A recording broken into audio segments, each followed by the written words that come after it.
বক্তব্য রাখবেন বগুড়া আদর্শ উচ্চ বিদ্যালয়ের সাবেক শিক্ষক মাস্টার মোহাম্মদ সাইফুল্লাহ।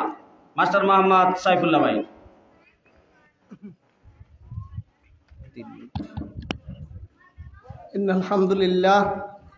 আলহামদুলিল্লাহি রাব্বিল আলামিন আসসালাতু ওয়াসসালামু আলা নাবিয়িনা মুহাম্মদ ওয়া আলা আলিহি ওয়া আসহাবিহি আজমাইন।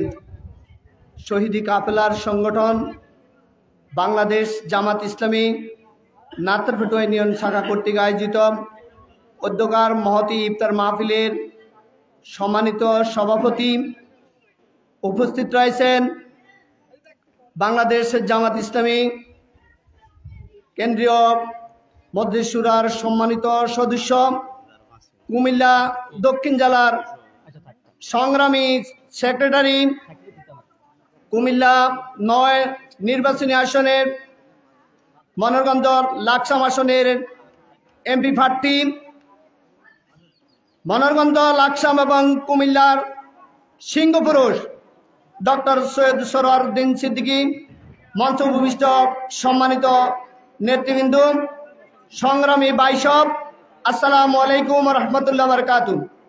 আল্লাহ শুকর আদায় করছি, দীর্ঘ অনেক বছর পরে এই উন্মুক্ত পরিবেশে সারা দেশব্যাপী মত প্রকাশের জন্য তথা মাহফিল ইসলামী চিন্তা নিয়ে কাজ করার সুযোগ হয়েছে। এজন্য সকলে একবার কালিমাতু শুকর আদায় করে পড়িনি আলহামদুলিল্লাহ। দীর্ঘ অনেক বছর পরে হলো আমরা লক্ষ্য করেছি সারা বাংলাদেশে গ্রাম থেকে টেকনাফ থেকে তেতুলিয়া পর্যন্ত সর্বত্র যেন ইসলামী রেনেসাঁ শুরু হয়েছে। সংগ্রামী ভাইসব, আমি আপনাদের সম্মুখে একটি কোরআন শরীফের আয়াত বলবো। আল্লাহ তাআলা কোরআন শরীফ বলেছেন, শাহরুর রমজান আল্লাযী উনজিলা ফীহিল কুরআন হুদাল লিন্নাস ওয়া বায়িনাতিম মিনাল হুদা ওয়াল ফুরকান। এটা তো রমজান মাস, এই মাসে নাজিল হয়েছে আল কোরআন। এই কোরআন উনজিলা ফীহিল হুদাল লিন্নাস, এই কোরআন মানুষদেরকে হেদায়েত দিবে এবং এই কোরআন হচ্ছে সত্য এবং মিথ্যার পার্থক্য সূচনার জন্য মানদণ্ড। সম্মানিত ভাইসব, এ মাসে কোরআন নাজিল হওয়ার কারণে এ মাসের ফজিলত অনেক বেশি। এ কথা বলার অপেক্ষা রাখে না। আমি আপনাদের কাছে যে কথাটি বলতে চাচ্ছি, এই ফজিলত হাসিল করতে হলে কোন আমলটি করতে হবে এই কথাটা বলে আমার আলোচনা আমি শেষ করব। সংগ্রামী ভাইসব, এখন এই ফজিলত হাসিল করতে হলে বর্তমান প্রেক্ষাপটে সবচেয়ে বেশি জরুরি হচ্ছে কোরআনকে আমাদের বুঝার জন্য চেষ্টা করতে হবে। প্রথমে বিশুদ্ধ কোরআন তেলাওয়াত, এরপরে কোরআন আমাদেরকে বুঝতে হবে।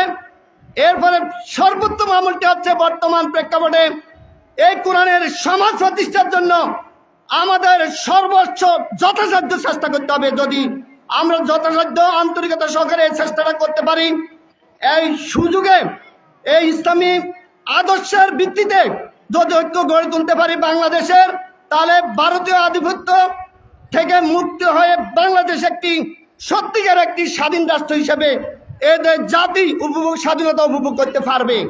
সংগ্রামী ভাইসব, সেই জন্য সৈয়দ সরওয়ার উদ্দিন সিদ্দিকী ভাইয়ের নেতৃত্বে মনোরগঞ্জ এবং লাকসামের এই আসনে এমন একজন ব্যক্তি, নির্মল এবং যিনি স্বচ্ছ, এমন একজন সিংহ পুরুষ, সাহসী পুরুষ, ইসলামী ব্যক্তিত্ব আমাদের সামনে এসেছে।